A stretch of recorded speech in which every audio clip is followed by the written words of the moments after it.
Ассаламу алейкум, бусуб вежери ежери. В ходе последних событий, происходящих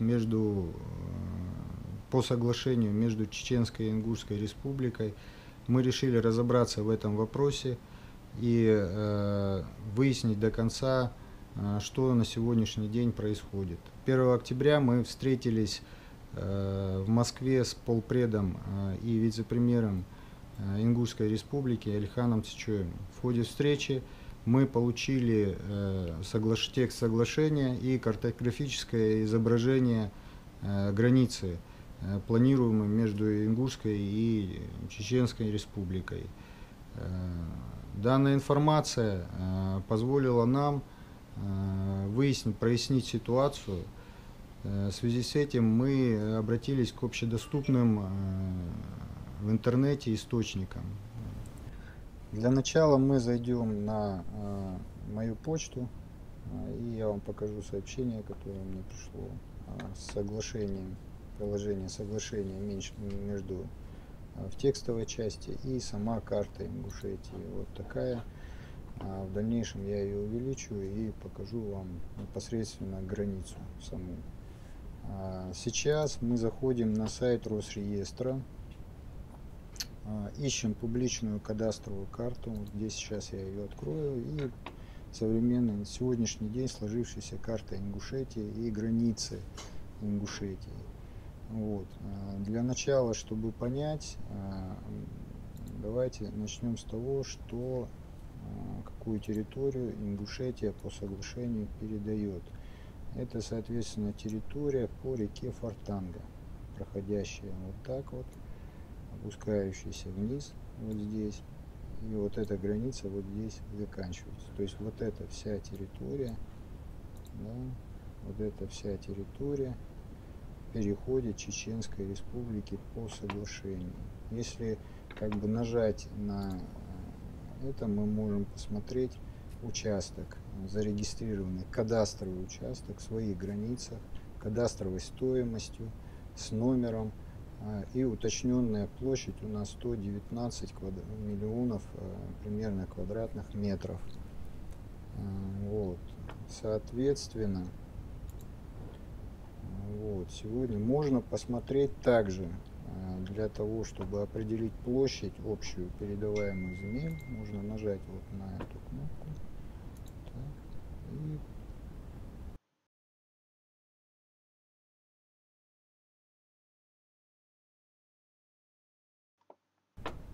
вот так вот. Получается на сегодняшний момент это 247 квадратных километров. То есть по диаметру получается, если брать, 78 километров. Так, вернемся дальше. То есть, соответственно, это территория, которая передается Чеченской республике. Далее, что же на самом деле получает Ингушетия взамен? Вот. Я хочу обратить ваше внимание, что сейчас утвердившаяся карта Ингушетии, граница Ингушетии проходит по соглашению. Это район нашего Малгобекского района и Надтеречный район Чеченской республики. Вот. Для сравнения объясню вам. Нажимаем на кадастр. Вот, смотрите. И ищем. Так, нажимаем поиск.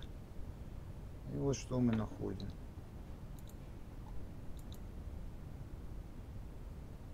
Вот, Чеченская республика, Надтеречный район, то есть граница проходит, но принадлежит земле сельскохозяйственного назначения, кадастровая стоимость, Чеченская республика, Надтеречный район, село Комарово, ГУП Агросервис.